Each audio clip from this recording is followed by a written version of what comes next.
विद्रोही चंडीलाल के सुरक्षित भाग निकलने से यह साबित हो जाता है कि हमारी सुरक्षा व्यवस्था कितनी कमजोर है। तेज सिंह, चुनारगढ़ और हमारे समस्त राज्यों के मुख्य सुरक्षा मंत्री होने के नाते हमारे इस घोर अपमान का जिम्मेदार केवल आपको समझते हैं। तेज सिंह, इस घटना से आपको जो कष्ट पहुंचा है उसके लिए हमें खेद है महाराज, किंतु नौगढ़ के सुरक्षा कार्यों में अति व्यस्त होने के कारण हम चुनारगढ़ के कारागार पर अधिक ध्यान नहीं दे पाए।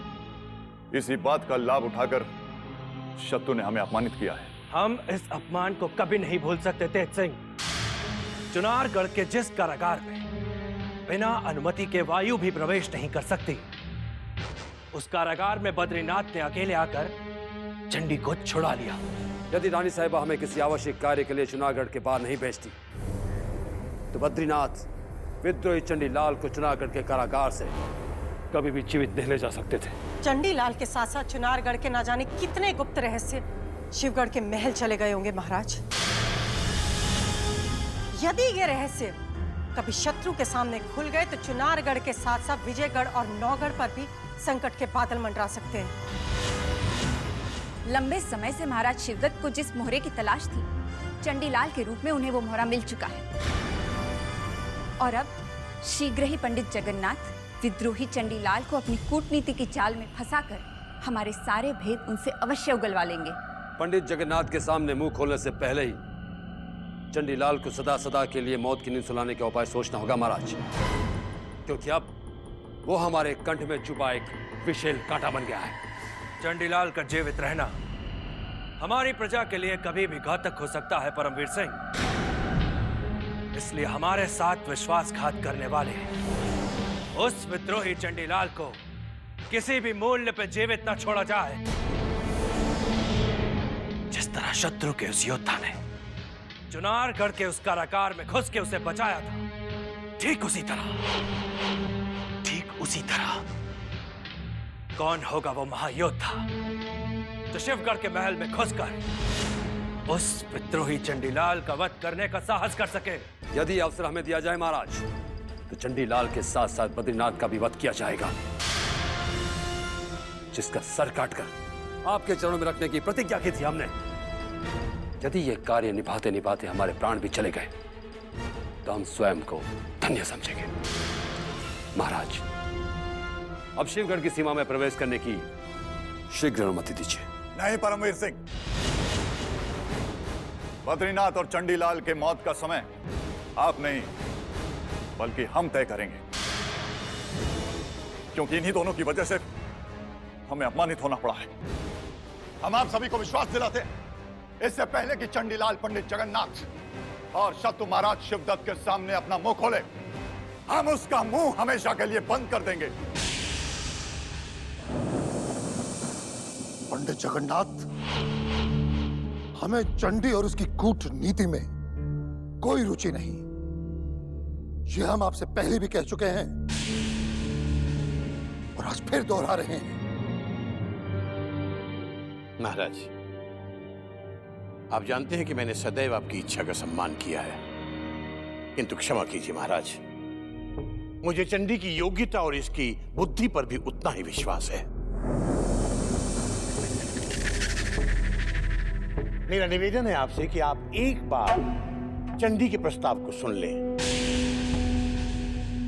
महाराज, चंडी का कहना है कि इनके पास एक ऐसी योजना है, बिना रक्त की एक भी बूंद बहाए शत्रु को पराजित किया जा सकता है। यह संभव है पंडित जगन्नाथ। विजय प्राप्त करने के लिए रक्त की नदियां बहानी पड़ती हैं। बिना शस्त्र उठाए शत्रु को कभी भी पराजित नहीं किया जा सकता। पराजित किया जा सकता है महाराज, यदि कूटनीति की नाजुक तलवार शत्रु के किसी दुखती रग पर रख दी जाए तो उसे अपना शीश झुकाना ही पड़ता है। महाराज, एक बार चंडी को अवसर दीजिए, मुझे भरोसा है आप निराश नहीं होंगे। पंडित जगन्नाथ, आपका मान रखने के लिए हम चंडी को एक अवसर प्रदान करते हैं। यदि हम संतुष्ट नहीं हुए तो चंडी के लिए हमारे महल के द्वार सदा के लिए बंद हो जाएंगे। बताओ चंडी, क्या कूटनीति है तुम्हारी? महाराज, मेरे पास कूटनीति का ऐसा अस्त्र है जिसके उपयोग से महाराज वीरेंद्र सिंह और महारानी चंद्रकांता को चुनारगढ़ की गद्दी से हटाया जा सकता है। और वो अस्त्र है युवराज इंद्रजीत सिंह और उसका छोटा भाई आनंद सिंह। महाराज और महारानी चंद्रकांता अपने युवराजों को अपने प्राणों से भी अधिक प्रेम करते हैं। महाराज, यदि उन दोनों युवराजों का अपहरण करके उनसे दूर कर दिया जाए तो महाराज वीरेंद्र सिंह की हिम्मत टूट जाएगी और वो आपके आक्रमण करने का कभी भी सामना नहीं कर पाएंगे। महाराज, ये तुम क्या कह रहे हो चंडी? तुम तो महाराज के सामने चुनारगढ़ का कोई अहम भेद उजागर करने की बात कर रहे थे। ये युवराजों का अपहरण करने की बात कहां से आ गई चंडी? क्योंकि चुनारगढ़ के युवराजों का ही वो गुप्त भेद है गुरुदेव, जिसे मेरे सिवा और कोई नहीं जानता। महाराज और महारानी चंद्रकांता के पश्चात केवल मैं जानता हूं कि वो दोनों युवराज इस समय कहां पर हैं। चंडीलाल, बच्चों का अपहरण करके शत्रु पर विजय प्राप्त करने की तुम्हारी ये योजना बहुत ही तुच्छ और बहुत ही घृणित है चंडी। पंडित जगन्नाथ, चंडी को बोलने दिया जाए। महाराज, इस समय वो दोनों युवराज अपने ननिहाल विजयगढ़ में अपने नाना जयसिंह के पास सुरक्षित हैं और गुप्त रूप से बड़ी सरलता से उनका अपहरण किया जा सकता है। और मुझे पूरा विश्वास है महाराज कि उनका अपहरण महाराज और महारानी चंद्रकांता सहन नहीं कर पाएंगे और आपके हाथों पराजित होने पर विवश हो जाएंगे। क्षमा कीजिए महाराज, मेरा फिर आपसे निवेदन है कि ये सब कुछ नीति के विरुद्ध है। महाराज, मैं इस कार्य में आपका साथ नहीं दे सकता। जगन्नाथ, चंडी के सुझाव पर अमल अवश्य किया जाएगा, क्योंकि नीति और अनीति के सुझाव में पढ़कर हम और समय नष्ट नहीं करना चाहते। साम दाम दंड भेद की नीति अपनाए बिना हम विजय नहीं प्राप्त कर सकते। पंडित जगन्नाथ, चंडी द्वारा बताए गए मार्ग पर अब चुनारगढ़ पर विजय हमें निश्चित लग रही है।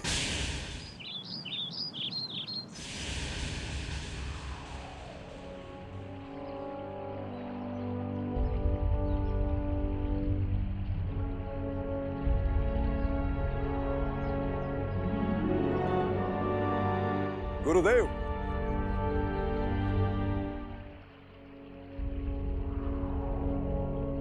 क्या गुरुदेव से भेंट हो सकती है? बाबा अभी मंदिर से नहीं लौटे हैं, किंतु थोड़ी प्रतीक्षा करेंगे तो अवश्य भेंट हो सकती है। हमारे पास प्रतीक्षा करने का समय नहीं है। बस गुरुदेव का आशीर्वाद लेने के साथ साथ हम ये भी जानना चाहते थे कि क्या हमारी अनुपस्थिति में चुनारगढ़ के चंडीलाल जी क्या गुरुदेव से मिलने आए थे? हाँ, एक बार शिवगढ़ के महायोद्धा बद्रीनाथ चंडीलाल को अपने साथ लेकर अवश्य आए थे। बस इतना ही हम जानते हैं। तेज सिंह, प्रणाम गुरुदेव। आयुष्मान भव। वत्स, इतने अंतराल के पश्चात तुम्हें हमारा स्मरण आ ही गया। हमें तो ऐसा प्रतीत हुआ था संभवतः हम तुम्हारी स्मृतियों से विस्मृत हो चुके हैं। कहाँ व्यस्त रहे इतने समय? हम जरा नौगढ़ में व्यस्त थे गुरुदेव, परंतु आपके आशीर्वाद और परामर्श को हम तो क्या, शिवगढ़ में बैठे हमारे शत्रु भी नहीं भूल सकते। यदि सत्य कहूं तो कोई भी किसी का शत्रु नहीं है। शिवगढ़ और चुनारगढ़ दोनों ही राज्य हमारे लिए दो नेत्रों के समान हैं। हमें ऐसा प्रतीत होता है कि दोनों ही राज्यों के सभी महायोद्धा अपने अपने कार्यों में व्यस्त हैं। कदाचित इसी कारण इतने लंबे समय के उपरांत भी न ही चुनारगढ़ से कोई हमसे भेंट के लिए आ सका है और न ही शिवगढ़ से। गुरुदेव की बेटी ने बद्रीनाथ और चंडीलाल के यहाँ आने के विषय में अभी अभी बताया था, फिर बाबा हमसे क्यों छुपा रहे हैं? अवश्य कोई गहरा राज है। किस सोच में डूबे हो वत? कुछ नहीं गुरुदेव, हमें शीघ्र ही चुनारगढ़ की ओर प्रस्थान करना होगा। जैसे ही समय मिलेगा आपका आशीर्वाद लेने फिर आएंगे। प्रणाम गुरुदेव। कल्याण हो।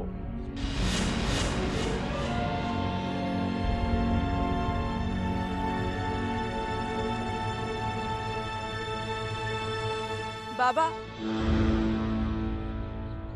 बद्रीनाथ के साथ चंडीलाल हमारे आश्रम में विश्राम करने आए थे, किंतु सत्य को छुपाने का क्या कारण हो सकता है, ये हम समझ नहीं पाए। कदाचित हम तुम्हारे मनोभावों को समझ रहे हैं बेटी। ये जान लो कि सत्य को छुपा पाना असंभव है। सत्य सूर्य के समान दीप्तिमान है और जो सबके हित के लिए है वही सत्य है। यदि हम बद्रीनाथ और चंडीलाल के आश्रम में आने की बात तेज सिंह को बता देते तो घोर अनर्थ हो जाता। युद्ध के बादल मंडराने लगते, हर तरफ अशांति फैल जाती। इसीलिए शांति बनाए रखने के लिए और सभी को इस युद्ध से बचाने के लिए परिस्थितिवश हमने तेज सिंह से जो कुछ भी कहा वही सत्य है, क्योंकि सत्य होता है सर्वजन हिताय सर्वजन सुखाय।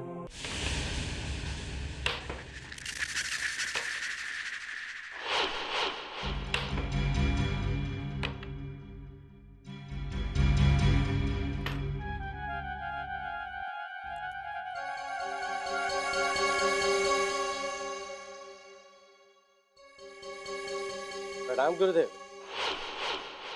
आपने हमें याद किया। हमें तुमसे ये उम्मीद नहीं थी चंडी।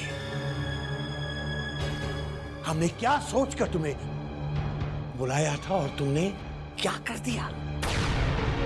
तो उस बच्चों को ढाल बनाकर युद्ध को जीतने की जो कायरतापूर्ण नीति तुमने महाराज के सामने प्रस्तुत की है, उसे सोच सोच कर हमें जितनी पीड़ा पहुंची है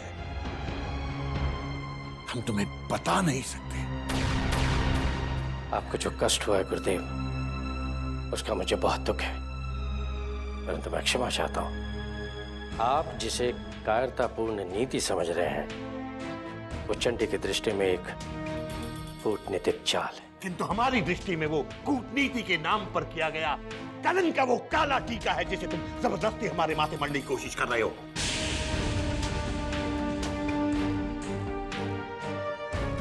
तुम्हारे पास इस तुच्छ विकल्प के अलावा और कुछ नहीं रह गया था कि तुमने दो नादान निर्दोष बच्चों का अपहरण करने तक का सोच लिया।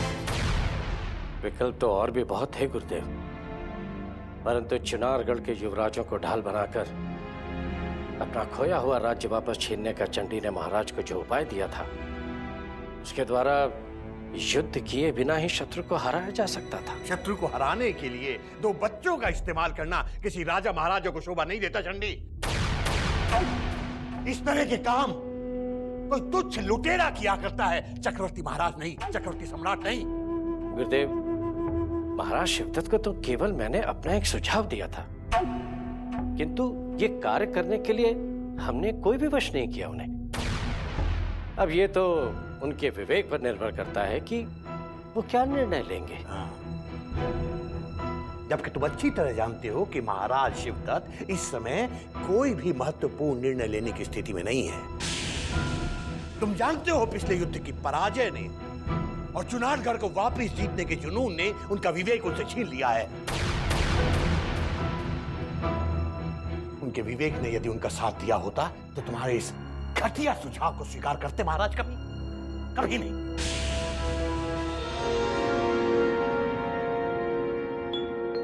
महाराज की आंखों पर बंधी अहम की काली पट्टी को उतारने के लिए हमें किसी और युक्ति का सहारा लेना पड़ेगा चंडी। तुम जा सकते हो। गुरुदेव,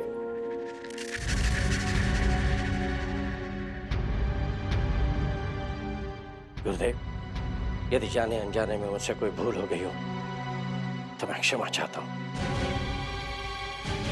परंतु जाने से पहले मैं फिर वही दोहराऊंगा कि सियासत की बिसात पर नीति और रणनीति का रंग जब आपस में मिलकर एक हो जाता है तभी विजय प्राप्त होती है, अन्यथा केवल पराजय।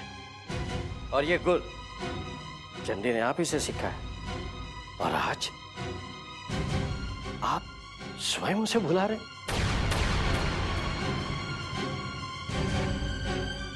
प्रणाम गुरुदेव।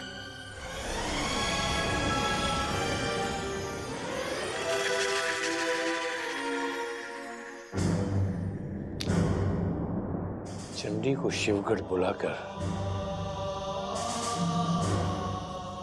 हमसे कोई भूल तो नहीं हो गई?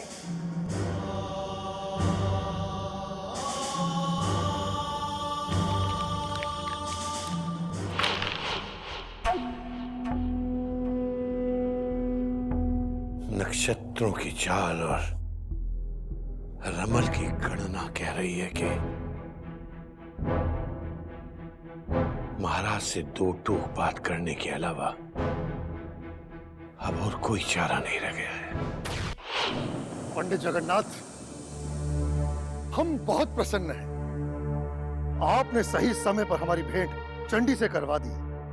हम उन्हीं की योजना पर विचार कर रहे थे। किंतु चंडी से आपकी भेंट कराना मेरे जीवन की सबसे बड़ी भूल थी महाराज, और उसका पछतावा मुझे जिंदगी भर रहेगा। मेरी आपसे विनती है महाराज, विश्वास कीजिए, विश्वास कीजिए, चंडी के बताए मार्ग पर चलकर आप कभी अपने लक्ष्य को प्राप्त नहीं कर पाएंगे। नहीं पंडित जगन्नाथ, चंडी ने जो मार्ग दिखाया है वो मार्ग अवश्य हमें विजय के द्वार तक ले जाएगा। विजय के द्वार पर नहीं, वो मार्ग आपको केवल पतन के द्वार पर ले जाएगा। महाराज, महाराज, क्या हमारे पास इस तुच्छ विकल्प के अलावा और कोई रास्ता नहीं बचा है कि आपने शत्रु के दो अबोध राजकुमारों का अपहरण करने तक की सहमति दे डाली? शत्रु के पुत्र मित्र नहीं, शत्रु होते हैं पंडित जगन्नाथ। आपके मन में शत्रुओं के प्रति इतनी सहानुभूति की? बात सहानुभूति की नहीं है महाराज, बात नीति और अनीति की है। चंडी के बताए तुच्छ प्रस्ताव पर अमल करना आपके जैसे चक्रवर्ती सम्राट को शोभा नहीं देता महाराज। अब भी समय है महाराज, चंडी के प्रस्ताव को ठुकरा दीजिए, वरना आपके यश और आपकी कीर्ति को वो आघात पहुंचेगा कि आप जिंदगी भर नहीं भुला पाएंगे। चुनारगढ़ की पराजय से बड़ा आघात और कोई नहीं हो सकता पंडित जगन्नाथ। इसकी पीड़ा और अपमान हम आज तक सह रहे हैं। क्या आप भूल गए हैं पंडित जगन्नाथ, एक पराजित पिता अपनी बेटी के समक्ष जाने से आज भी कतरा रहा है, क्योंकि उसके माथे पर पराजय का कलंक लग चुका है। क्या आप भूल चुके हैं पंडित जगन्नाथ कि हमारी प्रजा में दुर्बल और शक्तिहीन समझती है? क्योंकि हम शत्रु वीरेंद्र सिंह से अपना खोया साम्राज्य आज तक वापस नहीं ले सके हैं। नहीं पंडित जगन्नाथ, अब हमें केवल चंडी की आवश्यकता है, क्योंकि आपके रमल और आपकी कूटनीति हमें विजय नहीं दिला सकती, कदापि नहीं दिला सकती, कदापि नहीं दिला सकती, कदापि नहीं दिला सकती।